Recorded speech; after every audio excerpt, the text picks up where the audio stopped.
Hi అండి. ఈరోజు నేను ఈ వీడియోలో ఎప్పుడు మనం ఇంట్లో సాధారణంగా ఎలాగైతే ఎగ్ కర్రీ చేసుకుంటామో అలాగే చేసుకుంటున్నాను. అది ఏంటంటే ముందుగా ఎగ్స్ కర్రీ కోసం అవసరమైన ఐటమ్స్ అన్నీ కూడా నేను ముందైతే రెడీ చేసి పెట్టేసుకున్నాను. ఎగ్స్ అయితే బాయిల్ చేసి పెట్టేసుకున్నాను.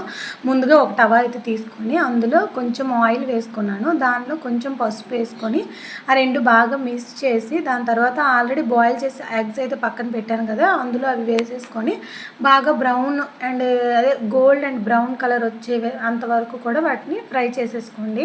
ఫ్రై చేసుకున్న తర్వాత దాన్ని పక్కన పెట్టి మళ్ళీ ఇంకొక కళాయి తీసుకొని అందులో కొద్దిగా ఆయిల్ అయితే వేసుకోవాలి. దాని తర్వాత అందులోకి పోపు దినుసులన్నీ కూడా మనం వేసేసుకోవాలి. దాంతోపాటు ఒక 4 మిరియాలు ఇంకా చెక్క కూడా వేసుకొని బాగా కలుపుకోవాలి. దాని తర్వాత మనం సన్నగా తరిగి పెట్టుకున్న ఆనియన్స్ అండ్ మిర్చి కూడా వేసుకోవాలి.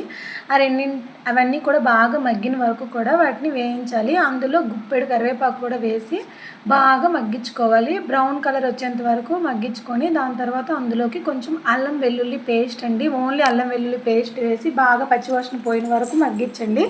దాని తర్వాత ఒక మీడియం సైజ్ టమాటాలు ఒక 5 నేనైతే తీసుకున్నాను. వాటిని ఎప్పుడు కట్ చేసిన విధంగా కాకుండా మిక్సీలోకి అయితే తీసుకున్నానండి, ఇలా గ్రేవీ లాగా.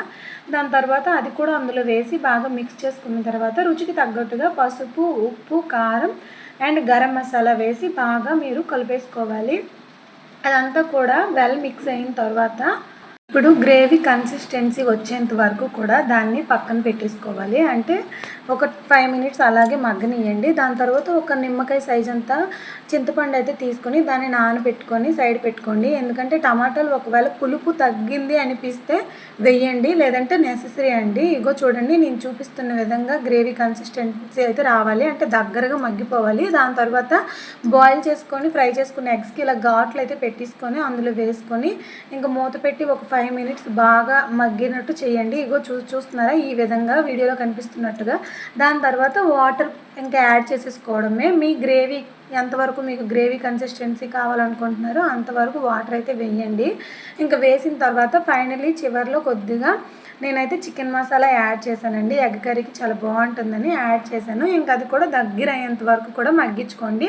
నాకైతే ఈ విధంగా అయితే సరిపోతుంది అనిపిస్తుంది, ఎందుకంటే రైస్లో కలుపుకొని తినడానికి ఈ మాత్రం గ్రేవీ కన్సిస్టెన్సీ ఉంటే బాగుంటుందని నేను అనుకుంటున్నాను. మీ ఇష్టం, అది గ్రేవీ ఎంతవరకు మీరు దించుకోవాలంటే అలా దించుకోవచ్చు. ఇంకా ఇది వేడివేడి రైస్లోకి సర్వ్ చేసుకొని తింటే చాలా బాగుంటుంది. సో టేస్ట్ అయితే చాలా బాగా వచ్చిందండి. మోర్ వీడియోస్ కోసం ప్లీజ్ సబ్స్క్రైబ్ మై ఛానల్.